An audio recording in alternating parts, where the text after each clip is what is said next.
तो हेलो दोस्तों, नमस्ते, प्रणाम। मैं आरती आप सबका स्वागत करती हूँ तहे दिल से। और बताइए आप लोग कैसे हैं। उम्मीद करती हूँ अच्छे होंगे, जहाँ भी होंगे स्वस्थ होंगे, मस्त होंगे। तो दोस्तों, प्यारा सा एक गीत लेकर आए हूँ। बहुत ही प्यारा गीत है, भजन गीत है दोस्तों। जैसा भी लगा कमेंट में ज़रूर बताइएगा। गीत के माध्यम से आप लोग सुनिएगा शुरू से लास्ट तक, आप लोगों को अच्छा लगेगा। तो जैसा भी लगा ज़रूर बताइएगा कमेंट में। प्यारा सा भजन टाइप गीत है दोस्तों। मनवा में करिला विचार हो, हाँ विचार हो, केहू होई ना संगतिया। मनवा में करिला विचार हो, हाँ विचार हो, केहू होई ना संगतिया। होई ना संगतिया, केहू होई ना संगतिया, होई ना संगतिया, सखी होई ना संगतिया। मनवा में करिला विचार हो, हाँ विचार हो, केहू होई ना संगतिया। मनवा में करिला विचार हो, केहू होई ना संगतिया।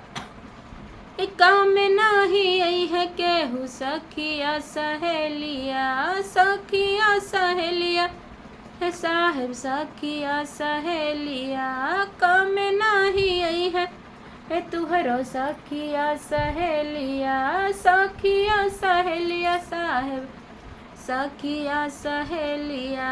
काम नाही आई है चारियार हो, हे काम नाही आई है चारियार हो, चारियार हो, केहू होई ना संगतिया। काम नाही आई है चारियार हो, केहू होई ना संगतिया।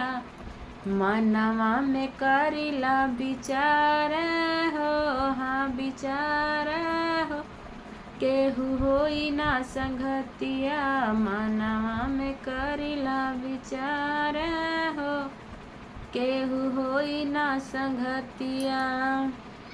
हे काम नाही आई है तोहरो बचपन के सखिया, बचपन के सखिया, सखी बचपन के सखिया। काम नाही आई है तोहरो बचपन के सखिया, बचपन के सखिया, सखी बचपन के सखिया।